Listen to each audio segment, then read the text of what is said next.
Hello there people, this is Bruce or nintenbruce here, back again to give you a few more tips in Yu-Gi-Oh! 5D's Decade Duels Plus, and this time we're up against Hanako and her alien deck in the preliminary rounds.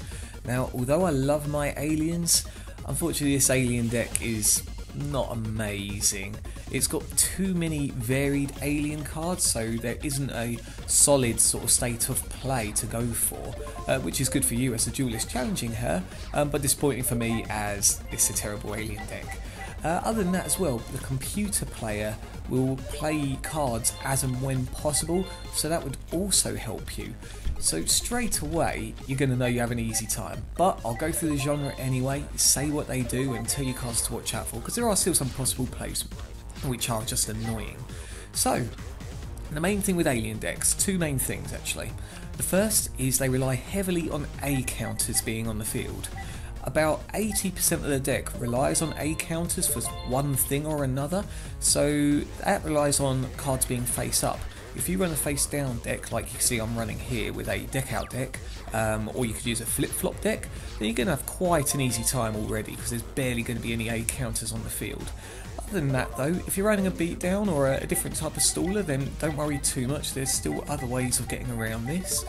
So yeah, A counters, that's one thing to watch out for. The second thing is some of the alien secondary effects about battle.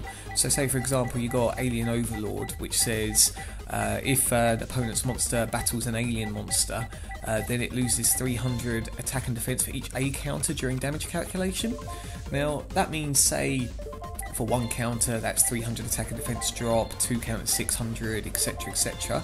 But if you've got another monster with the same effect, then it takes that into account as well. So if there's two monsters with that effect, then that's going to be double what's going to originally happen. So say two counters actually become four counters, or if there's three monsters, then that's six counters. So keep that in mind when battling aliens, or if you're using aliens of your own. It can be quite nasty if there's a certain amount of aliens on the field and there's just a couple of A counters, or even one A counter. So that's the big things to look out for. In terms of cards that are important in the deck, I'd watch out straight away for Alien Ammonite and Cosmic Fortress Gol'gar. So Alien Ammonite is a tuner monster. When it's normal summoned, then she can special summon out a level 4 or lower alien monster from the graveyard up onto the field. And although the effect is that that monster gets destroyed at the end of the phase, there's two things that can happen. Say if she gets out Alien Telepath, which can remove an A counter from an opponent's monster and destroy a back row card, she can still do that because it doesn't negate the effect, and then she can synchro summon it into Cosmic Fortress Gol'gar.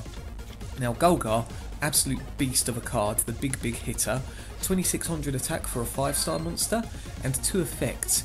First, it can send up spell and trap cards that are continuous up to the player's hand who controls them, and for each one that gets returned, an A counter can be put on the field.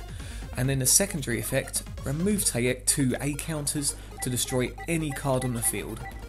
So as you can see, if you're into stalling, you've got to watch out for your continuous cards being sent back to your hand plus the destruction. So do be careful how you handle Gol'gar. Other than that, there's not too many cards to worry about. There's Code A Ancient Ruins, which is a spell card, continuous, where for each alien monster that gets destroyed, an A counter gets put on it.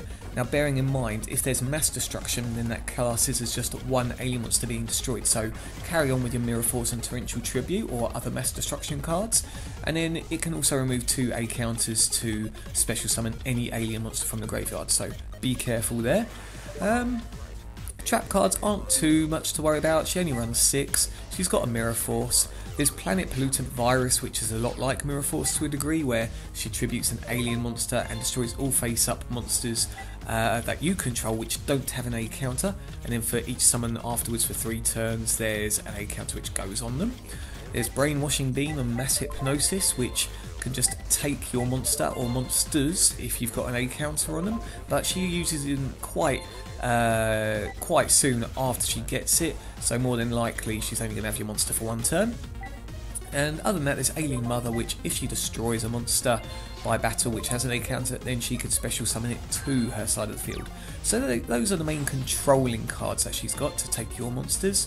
Alien Overlord can be a beastly card, 2200 attack, but with that attacking effect. Special can be special summoned as well from removing 2 A counters from the field. As you can see, A counters are a big thing.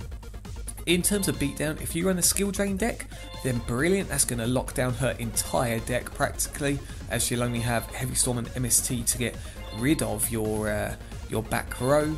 And yeah, in general, the monster effects of the A counters and the battle damage, like I say, if you could just take that into account with your normal beatdown deck, then great. This isn't too powerful a deck, like I say, so keep that in mind. And yeah, I think we just about covered it. So pop your comments in the section below, let us know your thoughts, and until next time, you guys take care, and I will see you again soon.